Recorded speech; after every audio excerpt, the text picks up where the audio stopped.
Welcome to the Garden Report on CLNS Radio and Celtics Blog. We are powered by SeatGeek. I'm Jared Weiss. This is Jimmy Toscano. What up? And the Bucks just beat the Celtics on a Malcolm Brogdon game winner to win it 103-100 with just a couple seconds left. Great play by Malcolm Brogdon. We're going to talk about that, but before we talk about it, I want to tell you about SeatGeek. If you want to get tickets to the Celtics game, especially when they're in the playoffs, and it's not easy to get tickets in the playoffs, you're going to go to SeatGeek, you're going to go to settings, you're going to enter the promo code Garden Report, and you're going to get a $20 rebate. You're going to need that $20 because the tickets go up in the playoffs, folks. And beer is very expensive at the Garden, That's so true I think too. it's like $30 for a Coors Light, like $100 for a totally glass of Hennessy, I think. Totally worth it. So. Totally worth it was Malcolm Brogdon. That was a good draft pick that the Bucks made in the second round. Because 36 overall, I'd say so. He was so good closing this game. They ran, I mean, the way that they ran their offense in the closing minutes was incredible. The Celtics made a big run when Isaiah Thomas checked back into the game with, like, was it 7 minutes or so, I think, left in the fourth quarter. The Celtics were retaking control after the Bucks had stole it back. And then Malcolm Brogdon just absolutely went off. A clinical offensive system that they ran there at the end of the game. And they're a scary team. They're a very scary team. Yeah. And he had a very scary shot. A play in which they defended it pretty much perfectly. Greg Monroe gets the ball around the top of the key area. They managed to handle that perfectly, but then the ball gets back to Brogdon. Brogdon is smothered by Avery Bradley driving across the court. He is like it looks like the play's pretty much over. He pulls up for a shot. Bradley is completely underneath him, and he buries a shot. It was the biggest moment of Brogdon's career.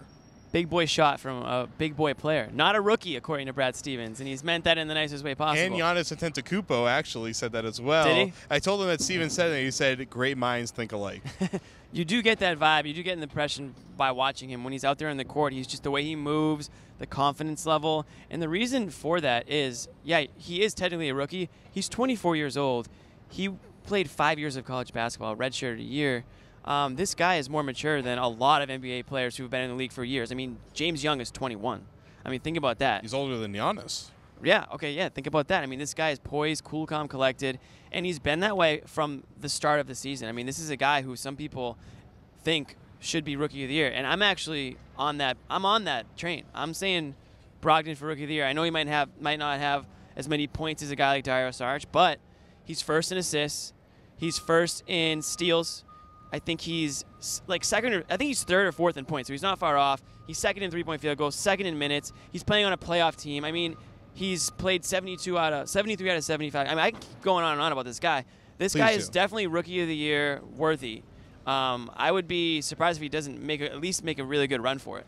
And tonight was just exhibit A of the type of player that he is. He's clearly first team. He's the point guard on the first team. Jamal Murray's been really good too, so I mean, those guys are about to heal. You can figure out how to arrange that. But before the game, we were having this debate, obviously, with a bunch of other writers, Dario Saric or Malcolm Brogdon for Rookie of the Year. I was saying I definitely still think it's Saric. I don't know if it's recency bias or I'm still excited from a great game, but I'm really leaning towards Malcolm Brogdon right now. I mean, he's leading a playoff team. He's running the offense for a playoff team. I talked to Chris Middleton about him. I talked to Giannis about him, talking to Jason Terry. They all say that Brogdon, especially after Parker went down, you know, that was something big that Giannis told me. I asked him about this specifically, is that Brogdon has stepped up and filled that void. I mean, he said Teletovic has too, but come on, let's be real. It's Malcolm Brogdon's team along with Giannis right now. Chris being back is obviously really helpful. But to have a rookie point guard that can beat the #1 team in the league, not just by hitting that game-winning shot, but the way that they really manufactured the offense. He was doing a great job of dribble penetrating and hitting backdoor cutters, stuff like that. That was really, really good quality half-court offense there. Yeah, it wasn't just the three-point shot. I mean, I think he had a steal a little earlier, right before that. I mean, he steals the ball. He had some assists, some really nice assists tonight. He had his hand in everything. I think he accounted for most, if not all, of the Bucks' points down the stretch. And like I said, you know, a guy coming in to a hostile environment in a big stage, his team's fighting for a playoff position. For him to play that way, it just speaks volumes about, you know, where he is, you know, at this stage in at this early stage of his NBA career. Okay, so quickly we'll talk about. Also, in the year of the triple-double, only one rookie has a triple-double. Malcolm Brogdon. Oh, I thought you were going to say Jaylen Brown or something. No, or Malcolm Brogdon. Jackson. Oh, okay. Malcolm Brogdon. Not bad. Okay, quickly, before we go to part 2 and talk about the stars in this game, Isaiah and Giannis, let's talk about the other point guard that was, while Malcolm Brogdon is smooth as ice, Marcus Smart is a rough wouldn't use that thorn. word. Yeah, you wouldn't use smooth with Marcus. So Marcus Smart he was explosive tonight. The play that really defined the end of the game there was the flagrant foul where he got knocked over by one Twitter. Tried to untie his shoe after. Yeah, one person on Twitter cursed me out for saying that he flopped. I went back to the tape. Wow. I think he flopped. I talked to Giannis after the game. Giannis was like, I think he flopped. Yeah. Giannis was saying that he was flopping. It wouldn't be out of too the much. realm of possibilities that he would do something so like that. he flopped. There was no question about that. But Giannis did acknowledge that he did make contact with him. Yep. But he got called for a flagrant one for grabbing Giannis's ankle. Which is a gift, actually. He could have got technical for that and kicked out of the game. I know, right? But the funny thing was Giannis said that he didn't even know that Marcus grabbed him. All he noticed was that Marcus was flopping too much, and he said he got to the free throw line, and he asked the refs, "Why am I at the free throw line? What happened?" And they had to explain to him that there was a flagrant foul. He had no idea what was going on. I guess it couldn't have been that bad if he had no idea why I was at the free throw line. But I forget who I was talking to about this, but I was saying that Marcus Smart at the end of this game is going to get an offensive rebound. The putback is going to be crucial. And as I was saying that, he grabbed an offensive rebound and got a putback. And that was the way that he was playing tonight. He wasn't hitting his shots. His half-court offense wasn't really working. But he crushed the 11 boards. Yeah. He tied a career high with 11 boards. He had, I think it was his second double-double of the season. I mean, tonight was one of those nights where Smart really had to put his stamp on the game physically. Yeah, and that's why he's going to be in the game at that.